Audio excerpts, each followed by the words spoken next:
The Beast of Monsieur Racine. Monsieur Racine was a retired tax collector who lived peacefully in a secluded cottage. He was content to spend his days shuffling about, watching birds and clouds, and tinkering with his little garden. In this garden grew a pear tree, which was Monsieur Racine's greatest pride. It bore fruit of extraordinary flavor and juiciness.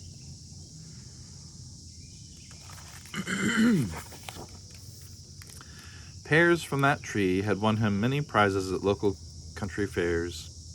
Millionaires had offered great sums of money for his harvest. What do I want with all that money, he thought. The pears are mine. I love them. I eat them. There was no selling. There was no sharing. Monsieur Racine was a happy man.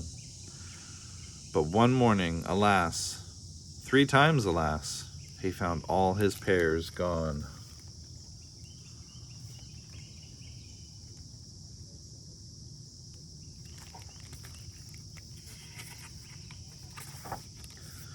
Upon closer investigation, he discovered strange footprints the predator had left behind. Footprints of a weird nature indeed. It looked as if the ground had been trampled by stumps rather than feet. "Outrageous! Positively outrageous!" exclaimed the victim. Only a young elephant could have left such tracks. One pear was still dangling from a high branch. "Aha! 1 pear left," said Monsieur Racine. "I am sure the marauder will come back for it, and I shall be here to give out the proper punishment." He fetched some yarn and tied one end to the golden pear, the other end to the bell hanging in the cottage entrance.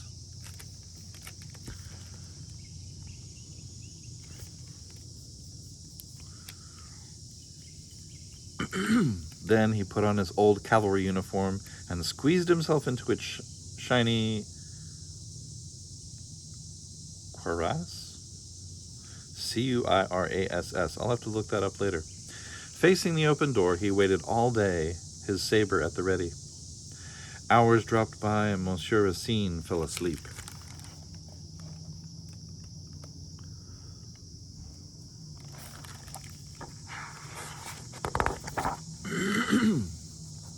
It was dusk when suddenly the bell started to jingle. Our avenger jumped to his feet and grabbed his saber. Sapristi! There in the twilight stood a beast, the strangest thing Monsieur Racine had ever set eyes upon. It was large, about the size of a young calf. From a distance, it looked like a heap of moldy blankets. Long, sock-like ears were flopping on both sides of a seemingly eyeless head. A shaggy, mangled mane topped a drooping snout. Its feet were like stumps, and it had baggy knees. It made no sound. Monsieur Racine's anger gave way to curiosity. "It looks inoffensive enough," he muttered to himself as he came out of the cottage.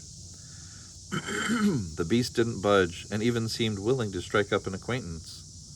So Monsieur Racine pulled a macaroon out of his pocket, and, mounting it on the tip of his blade, presented it to the thing.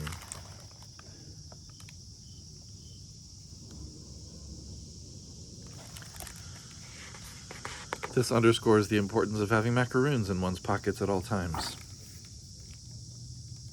The friendly offering was acknowledged. More delicacies of this sort, and it could be tamed, reflected Monsieur Racine. He went to his kitchen and fetched a wedge of apple tart, salami, pâté, and a bottle of red wine. Man and beast picnicked heartily under the pear tree. It was late and dark when the animal got up to depart.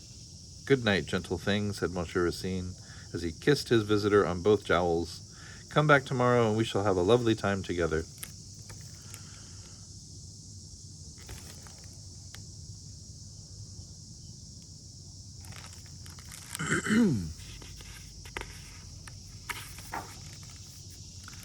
Late every afternoon, the beast came back, and every night it vanished into the forest it had come from.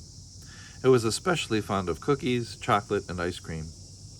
So eager was Monsieur Racine to please his guests that he installed at great expense a refrigeration system to preserve vats of ice cream delivered from the city.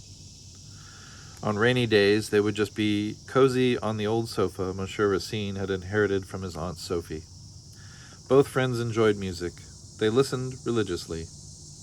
I lost my pears, but I found a companion, thought the old tax collector.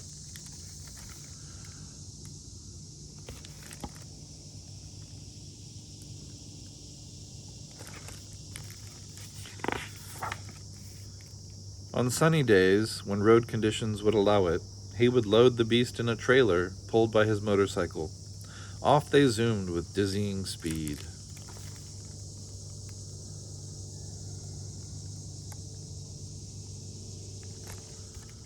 The animal was playful, and Monsieur Racine built a whole playground for its rompings. Some sight it was when the old man and his pet frolicked all over the place.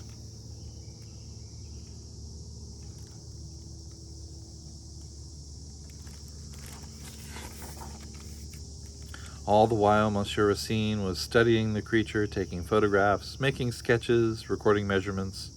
He found it unrelated to any other living form. Bodily tissues were lifeless, the bone structure was non-existent, the whole body seemed to consist of a conglomerate of living lumps. Monsieur Racine searched his library for a hint. 0. The beast was unheard of.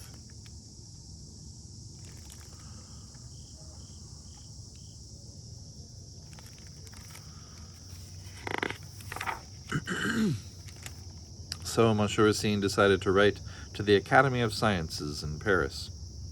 With his letter, he enclosed a meticulous study of the animal's living habits as well as a set of photographs.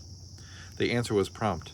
Monsieur Racine's discovery had created a sensation among the members of the Academy, and he was invited to Paris to present his find. He went to work at once. With the help of his creature, he built a comfortable cage.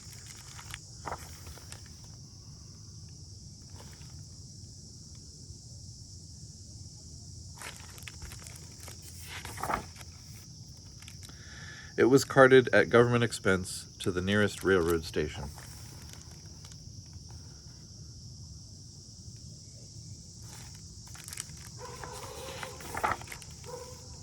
Their arrival in Paris was a triumph. The mayor himself insisted on welcoming the new French wonder. Military bands escorted our friends to their hotel. Reporters and photographers were everywhere.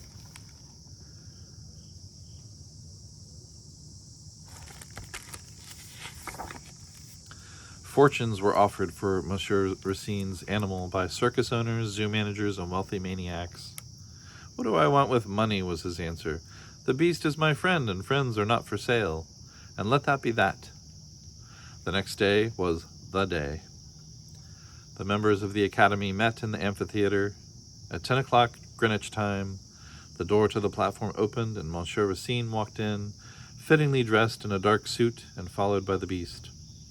There were oohs and ahs from the audience and unanimous applause. Some ladies swooned. At the podium, Monsieur Racine was now ready to make his presentation. Messieurs, mesdames, honored members of the Academy. Then something incredible happened. These are the people trying to buy the beast for money. Swooning lady.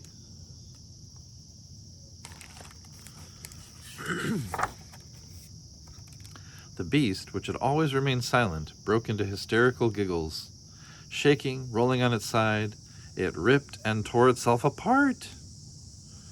Out of a pile of skins and rags emerged 2 children. The assembly was struck dumb and numb and then burst into an uproar. The police had to be called in to clear the amphitheater.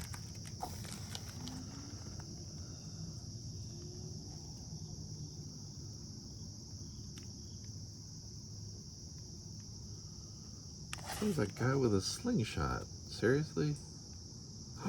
And there's a man taking a woman's wig off her head. Dang. When news of the hoax reached the crowds waiting outside, a riot began. Buses were overturned. Seriously?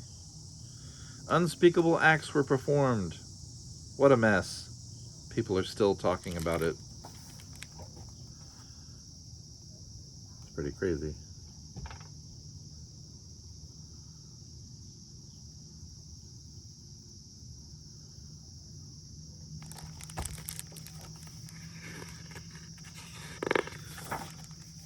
But Monsieur Racine, who had a sense of humor, found the joke quite unique.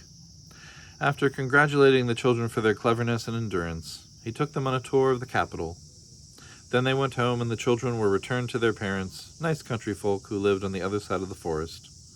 Monsieur Racine soon had a new crop of pears, which he happily shared with his two young friends.